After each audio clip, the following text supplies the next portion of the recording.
और चलिए अब जागो भारत में आगे बढ़ते हैं और रुख करते हैं अखबारों का। हर अखबार के फ्रंट पेज पर एक बहुत ही अच्छी खबर ये कि चंद्रयान 3 आगे बढ़ चुका है, लेकिन उसी के साथ एक और खबर सामने कि लूना क्रैश। मेरे पास फिलहाल पंजाब केसरी है। पंजाब केसरी के फ्रंट पेज की अगर मैं बात करूं तो यहाँ पर पहली खबर यही है कि अब चांद सिर्फ 25 किलोमीटर दूर रह गया है। डी बूस्टिंग से गति कम की गई है। देखिए, चंद्रयान 3 का दूसरा और फाइनल डी बूस्टिंग ऑपरेशन शनिवार रविवार की रात 1:50 पर पूरा हुआ। इस ऑपरेशन के बाद लैंडर और चंद्रमा के बीच में जो दूरी है वो न्यूनतम 25 किलोमीटर और अधिकतम 134 किलोमीटर रह गई है। ऐसे में बड़ी बात ये कि डी बूस्टिंग में स्पेसक्राफ्ट की स्पीड को देखिए धीमा किया जाता है। और इसरो ने सोशल मीडिया प्लेटफॉर्म एक्स के जरिए आपको बता दें, पोस्ट में ये बताया कि अब लैंडर की इंटरनल जांच होगी और साथ ही साथ जब तक लैंडिंग साइट पर सूरज नहीं निकलता तब तक इंतजार भी किया जाएगा।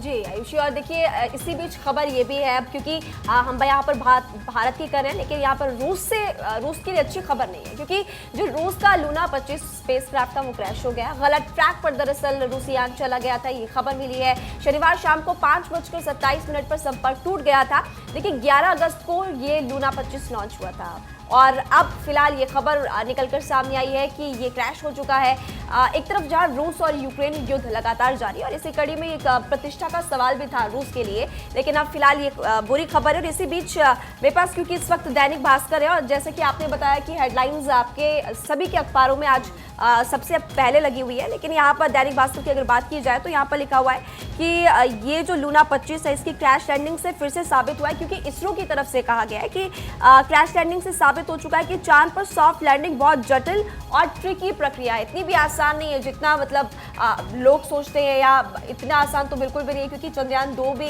इस पर कोशिश की गई थी, लेकिन इस बार चंद्रयान 3 फिलहाल जैसे कि आपने बताया कि डी बूस्टिंग पहली प्रक्रिया बिल्कुल सफल साबित हुई है और दूसरी भी, और अब से 25 किलोमीटर दूर, यानी कि अब चांद पर जय हिंद होने वाली है। बिल्कुल महिमा, लेकिन 2-3 पॉइंट्स थोड़े से इसमें और जरूरी हैं, क्योंकि लोगों को मुझे लग रहा है कि समय को लेकर थोड़ा सा कंफ्यूजन है, क्योंकि पहले ये कहा जा रहा था कि 5:47 पर सॉफ्ट लैंडिंग हो जाएगी।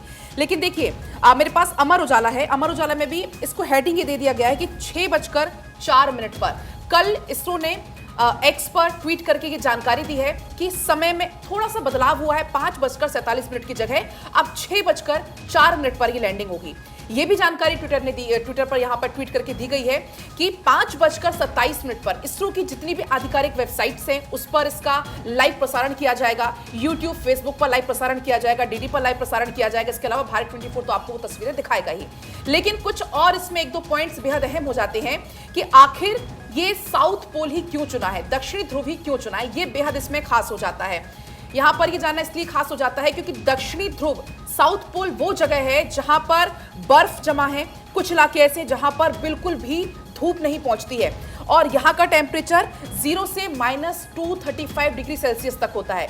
तो इस इलाके में बहुत ज्यादा मुश्किल होता है मशीनों का काम करना। मशीनों को काम करने में बहुत ज्यादा मुश्किलों का इसमें सामना करना पड़ता है और यही वजह है कि अगर सब कुछ ठीक रहा तो वैसे तो चांद पर उपस्थिति दर्ज कराने वाला भारत चौथा देश बनेगा, लेकिन अगर साउथ पोल पर सॉफ्ट लैंडिंग सफलतापूर्वक होती है तो भारत ऐसा यहां पर पहला देश बन जाएगा। बिल्कुल पलक, और इतिहास तो भारत वैसे ही रचने जा रहा है और कई मायनों में ये मिशन खास हो जाता है चंद्रयान 3, क्योंकि कई सारे इसके बेनिफिट्स भी हैं। चांद की सतह पर जाकर ये ना केवल कई सारी खोज करेगा बल्कि ये भी पता लगाएगा जैसे कि भूकंप चांद की सतह पर आते हैं कि नहीं आते हैं तो किस तीव्रता के साथ में आते हैं, क्या चांद की सतह पर पानी की मौजूदगी है। ऐसे कई सारे विषय के ऊपर शोध करने के लिए इसको भेजा गया है। लेकिन एक और इंपॉर्टेंट बात, क्योंकि हम 23 तारीख का बार बार जिक्र कर रहे हैं कि 23 तारीख को इसकी सॉफ्ट लैंडिंग होने जा रही है, एक इंपॉर्टेंट पार्ट यह है कि जब ये लैंडिंग करेगा डी बूस्टिंग के बाद में, तो यहां से यानी कि इसरो के द्वारा उसको कमांड नहीं भेजे जा सकते हैं कि वो किस जगह पर जाकर, किस सतह पर जाकर लैंड करने वाला है। ये चंद्रयान को खुद ब खुद डिसाइड करना है।